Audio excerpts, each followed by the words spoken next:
Here's the highlight of some of the biggest stories we tracked for you over the course of this week. On the local front now, we'll start off with the biggest story of the season. The Monetary Policy Committee of the Central Bank of Nigeria has raised the monetary policy rate to 13% from an initial 11.5%, which had been the benchmark for quite a while now. It left other parameters unchanged. And now, within the telecommunications sector, the federal government has introduced a new telecommunication phone call tax. Now, there's been a whole lot of reactions trailing this move by the federal government. The aim, according to the government, is to ensure that we have the provision of health care for the vulnerable in the society. And now the Federal Inland Revenue Service also says that Nigeria's cautious approach to the endorsement of the Organization for Economic Cooperation and Development G20 Inclusive Framework Pillar 2 solution to the taxation of the digital economy is in the best interest of the nation. And on the international front, Ukraine, which has been battered by 3 months of war, has now decided to continue plans to tap crypto investors to help raise funds after a plunge in prices decimated the country's fundraising efforts in the month of May.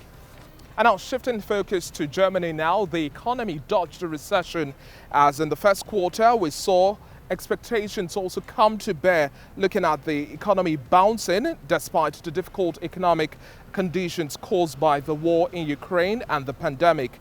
Europe's largest economy grew by 0.2% quarter-on-quarter and 3.8% on the year, adjusted for price and calendar effects, according to the Federal Statistics Office. And still on the international front now, Russian lawmakers have given the first stamp of approval to a bill that would allow Russian entities to take over foreign companies that have left the market in opposition to Moscow's action in Ukraine, the government's online data portal showed earlier on Tuesday. Well, it's about that time where we bring you some of the biggest stories we have from our correspondents. Here are the special packages. The Nigerian Economic Summit Group's Economic Dialogue, a gathering that targets finding workable solutions to daunting economic challenges affecting the country.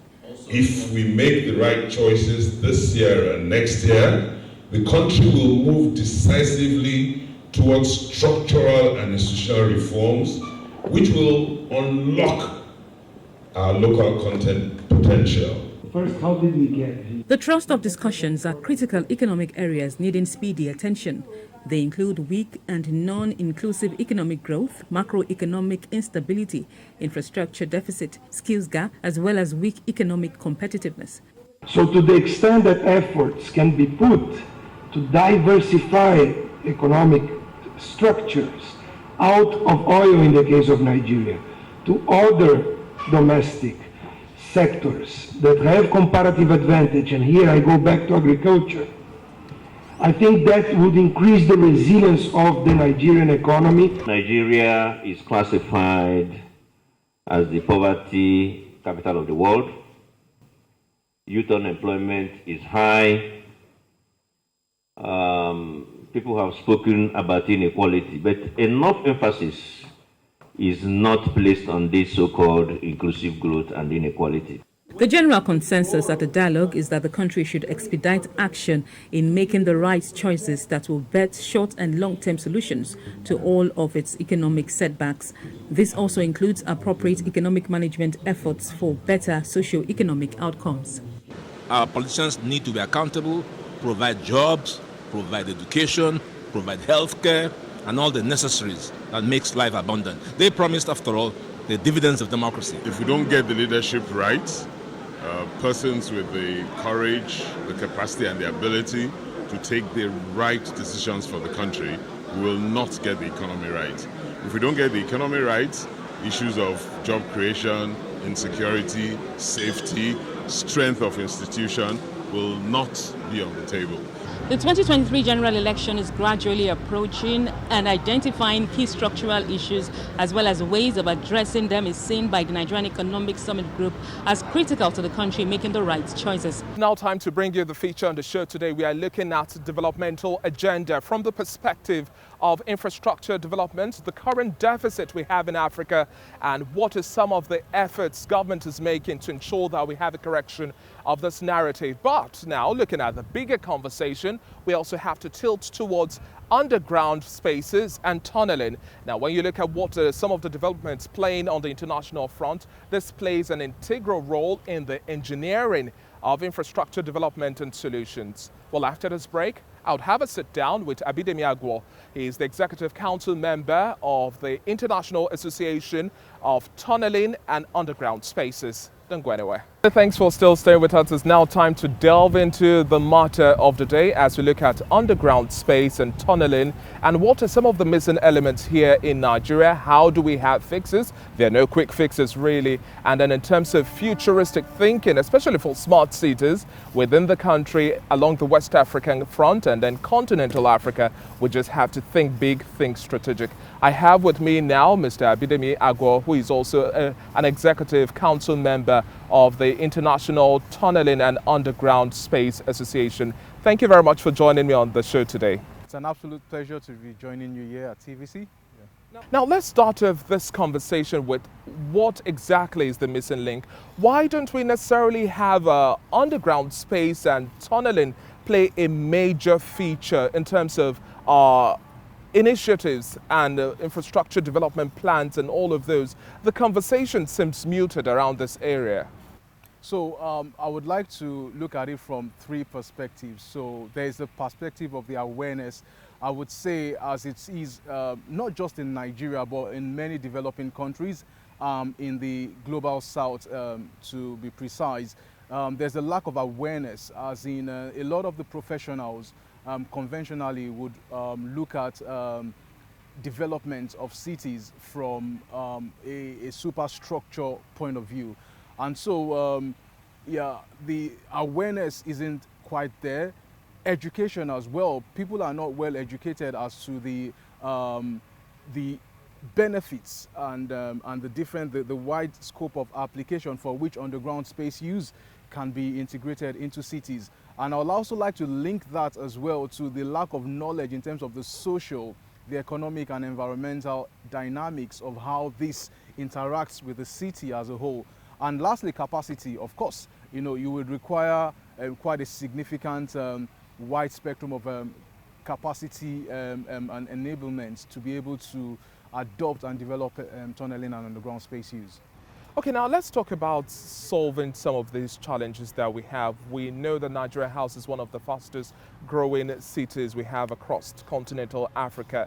But we also have to bring this into perspective of how well we utilize our lands and spaces. This really tilts into the narrative of underground spacing and tunneling. You have to deal with waste disposal, you have to deal with the ease of movement and a whole lot more. How do we begin to work this narrative we have here on our hands? Like they would normally say, from a developmental point of view, you would say development precedes accommodation. That is, you'd basically extensively develop before you begin to accommodate the area. And so looking at it from a standpoint of Nigeria and narrowing it down into Lagos, Lagos as a city with a population of over 20 million people and rapidly increasing every day from an urbanization point of view, is getting to a threshold point, as it were. And obviously, the key challenges here are that the major utilities, the major service channels are stretched, to their limits. And I'll give an example. A few of the international projects I've been on. Currently, the United Kingdom, in London in particular, have just developed what you call the Thames Tideway Tunnel, which is the sewage tunnel, which was initially designed for 4 million people, but the population of London now is at 8 million. So it means the population has exceeded the capacity for the existing sewage infrastructure. But now we've built a new tunnel that will accommodate the population of London, just London, for the next 200 years. So that is forward thinking, and that's basically what we need to start doing in Nigeria and also developing countries across the world. We need to start, looking at kind of have what you call like a strategic infrastructure master plan that incorporates elements of the development of the cities from the different demographics in terms of the population as well. So we need to basically start implementing a lot of these things, but giving ourselves the opportunity to explore how we can flexibly change the urban fabric of our cities by adopting tunneling and underground space use. And also contextualizing these solutions, engineering solutions, fantastic ideas we have in terms of tunneling and underground spaces. It's quite simplistic to think that we can have engineering techniques copied and paste. We've seen some of these mistakes in some African cities, but to what extent now do you think we have to narrow down and make it work here within the country, especially looking at our geographical framework? We have to think home, think local, yet having that global perspective. The biggest mistakes that countries and cities would make is to directly take ideas and implement them directly. And there's a lot to learn from. People ask me, do we not think we are well beyond the curve? I say no.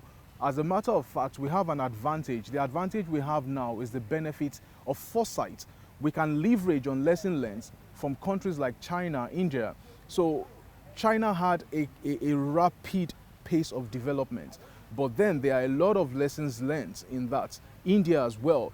And because I'm part of the International Tunneling and Underground Space Association, I have access to all this information, and that is exactly what we're trying to do with the international body and working with professionals, working with students in the academia and here in developing countries and in Nigeria to educate ourselves first and foremost on the concept itself, and to look at how we can channel research opportunities that will enable us develop bespoke ideas and concepts that are relevant to the peculiar challenges our cities have.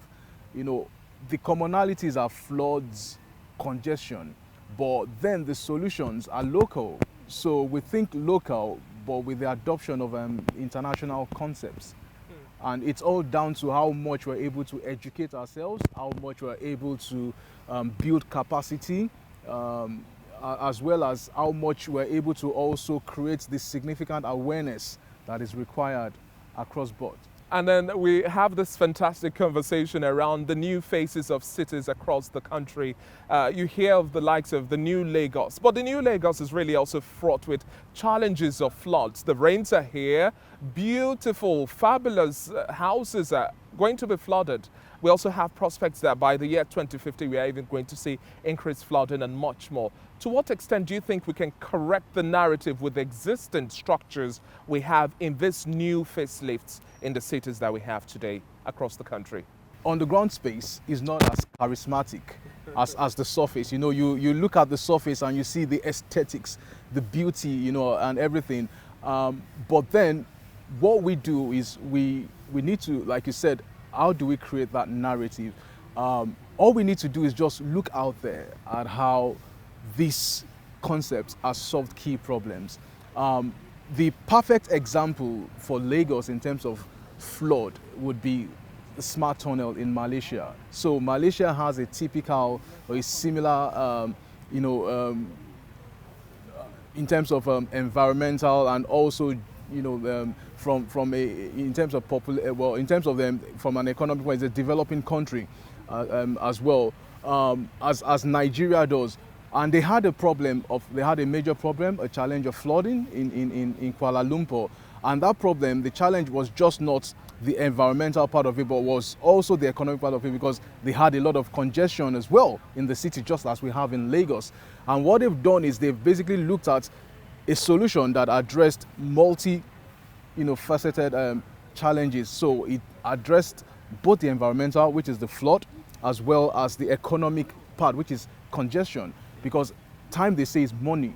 You want to be able to get where you want to get to as soon as possible, and our ability to move people across the city, you know, it determines or shows the health of that city as well. So if Lagos would look at some of these examples that have been integrated or applied in different parts of the country, a lot of people actually have what you call like outfall connections. So you have drains, you know, like channels that drain water from the city to, you know, the sea or the Atlantic Ocean or basically. So there are different ideas. I'm basically just, you know, suggesting that we need to sit down, you know, look at with the experts, the hydrogeologists, the engineers. Everyone needs to sit down, with their hearts all together on the table and begin to look at ways, thinking outside of the box, what we haven't thought of before, the non-conventional way, which is basically exploring the opportunities at the underground space. Underground space is not just for foundation,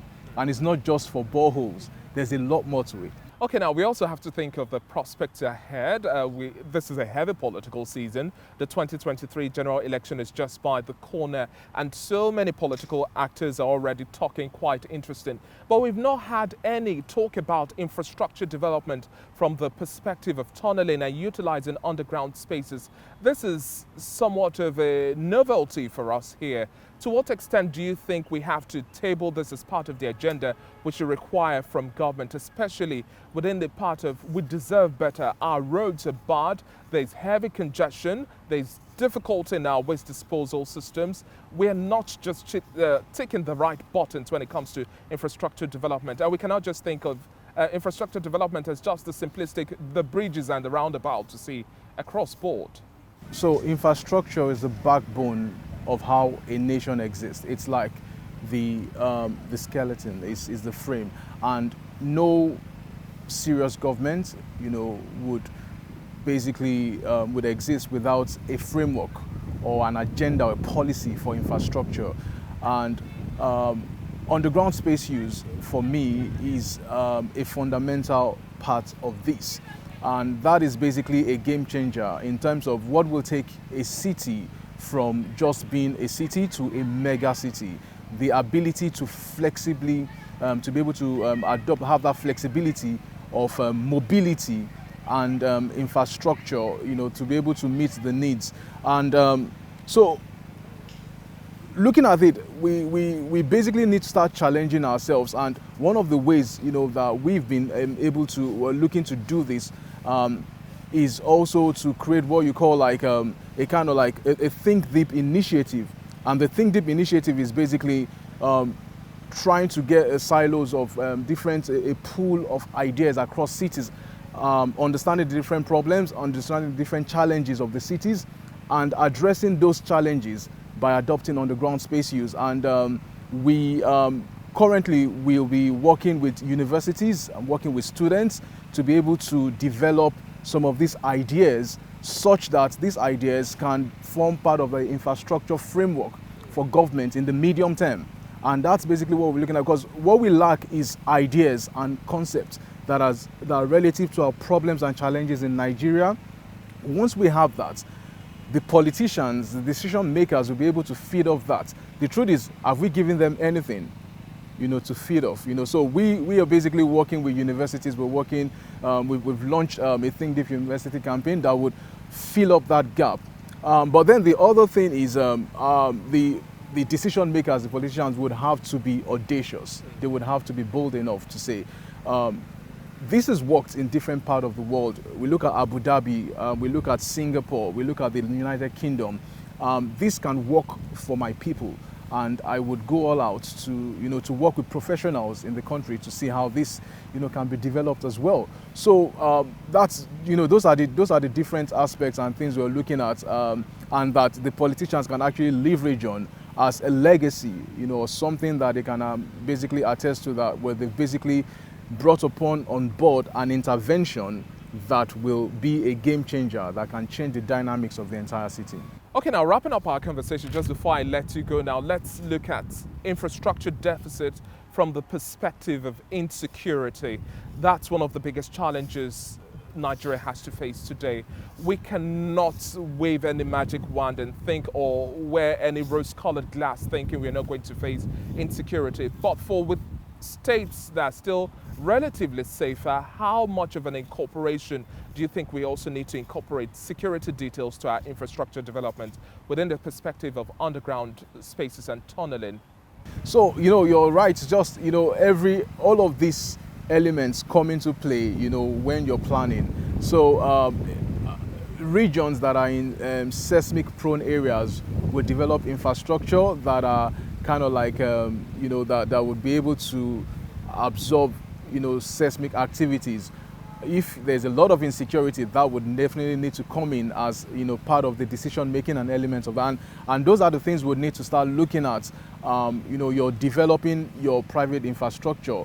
In a way, you might want to create a private bunker, you know. So a lot of these thoughts, needs to go into how, you know, we develop, you know, our infrastructure as well. So security, a lot of the infrastructure developed in developed countries right now is not just developed for the for the trains or the metro itself. You know, they serve. You look at the Ukraine, the underground served as an underground bunker, you know, for the citizens when it was being bombed by Russia. So it could serve a lot of purpose and at different times and functions, you know, at different times. Thank you very much for your time on the show today. It's been an interesting conversation with you, Mr. Abidemi Agwanda. We hope the government really takes seriously the concept, the scope, and the implementation of the strategies and efforts, engineering techniques when it comes to underground spaces and also tunneling. We just have to do better, and they would like to see this whole facelift that we have across the globe replicated here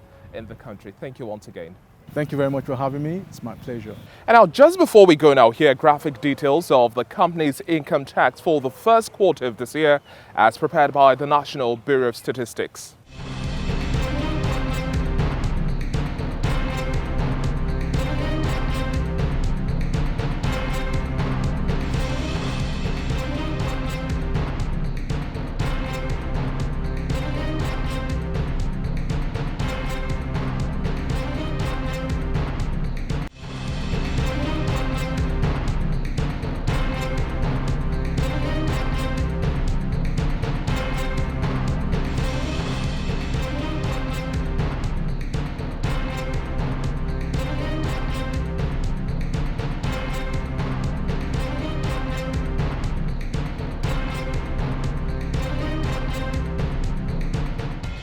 And on that note, it's a wrap on this edition of Business Week. Many thanks for watching so far. Do make sure you enjoy your weekend. I'm David Alabi. Bye for now.